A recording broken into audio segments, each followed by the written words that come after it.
কষ্টের পরেই আছে সুখ, দুঃখের পরেই আছে আনন্দ, ঠিক কিনা? কষ্টের পরেই সুখ, সুখ এটা দুঃখের পরেই থাকে। আল্লাহ সেটআপটা এভাবেই করেছেন। দুঃখ, কষ্ট, বিপদ আর পরীক্ষায় মুমিন ভয় পায় না, কারণ মুমিনের হারাবার কিছু নাই, ঠিক কিনা? আমাদের জীবনে যদি বিপদ নেমে আসে, আমরা কি চিন্তিত হই? কথা বলেন। আমরা তখন সবর করি, কি করি? আর সবরে সওয়াব আছে না নাই?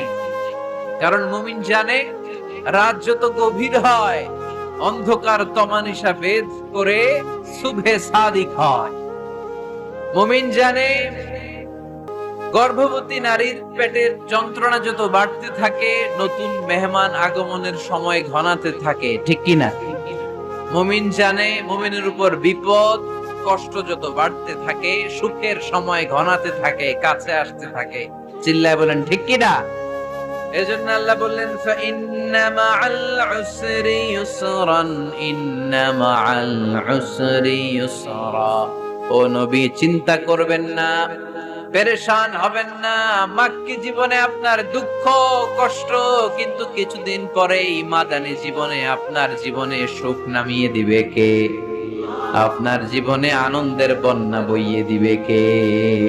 মোটিভেশনাল সূরা, পেইন রিলিভিং সূরা। আপনি বিপদে পড়লেই এই আয়াত নিয়ে চিন্তা করবেন যে বিপদের পরেই আনন্দ আছে, কষ্টের পরেই দুঃখ আছে। সমস্যা যেমনি আছে, সমস্যার সমাধানও। কথা বলেন, সমস্যা যদি থাকে ওইটার সমাধান আছে না নাই? Allah never creates a lock without its key. Allah এমন কোন তালা বানায় নাই যে তালার জন্য চাবি বানায় না, ঠিক কি না? তালা যদি বানায়, ওই তালার কি আছে? সমস্যা যদি থাকে, ওইটার কি আছে? এজন্য কষ্টের পরে আনন্দ, দুঃখের পরে সুখ, চিন্তা করার সুযোগ নাই। সবশেষ আল্লাহ গাইডলাইন দিলেন। প্রথম গাইডলাইন, ফাইদা ফারাগতা ফানসাব ওয়া ইলা রাব্বিকা ফারগাব। ফাইদা ফারাগতা ফানসাব। হে নবী, যখন আপনি দাওয়াতি কাজ করে করে, রাষ্ট্রীয় কাজ করে করে একটু ফুরসাত পাবেন, অবসর পাবেন, ফানসাব ফিল ইবাদা, আপনি একটু ইবাদতে মশগুল হয়ে যান, আপনি একটু দোয়ায় মশগুল হয়ে যান। ওয়া ইলা রাব্বিকা ফারগাব, আর আপনার রবের দিকে মনোনিবেশ করুন। ব্যথা যদি পান, কষ্ট যদি পান, আমারে বলেন, অন্যরে বলেন। কিন্তু আমরা ব্যথা পাইলে শেয়ার করি কোথায়? সবার আগে কি বুকে? ফেসবুক। কষ্ট পেয়েছি, দুঃখ পেয়েছি, কোথায় শেয়ার করি? কেউ যদি আমারে কষ্ট দেয়, আমি বদলা নিতে চাই, ঠিক কি না? কিন্তু ইসলাম বলে বদলা না নিয়ে বদলে দাও। কি করবেন? বদলা নিও না, বদলে দাও। আল্লাহর কাছে বল, বন্ধুর কাছে বলার আগে, স্ত্রীর কাছে বলার আগে, ফেসবুকে শেয়ার করার আগে, কষ্টের কথা শেয়ার করব কার কাছে? বিশ্বনবী সাল্লাল্লাহু আলাইহি ওয়াসাল্লাম আমাদেরকে এটাই শিখিয়েছেন।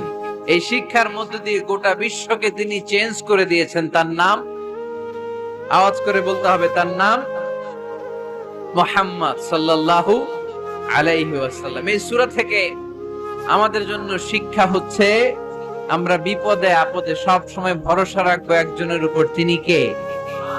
আর মনে রাখতে হবে, the grief isn't permanent, the struggle isn't permanent. এই পৃথিবীর কোন দুঃখ কষ্ট আর সমস্যা এটা পার্মানেন্ট না। সমস্যার পরে সমাধান আছে, দুঃখের পরে আনন্দ আছে। এই বিপদ পরীক্ষাগুলো আল্লাহ তাআলা আমাদেরকে দেন আমাদের কোমরকে সোজা করার জন্য, আমাদের পায়ের নিচের মাটিকে শক্ত করার জন্য। প্রতিকূল পরিবেশে কি করে টিকে থাকতে হয় সেটা ট্রেনিং হিসেবে এই পরীক্ষাগুলো আমাদের জীবনে দেয় কে?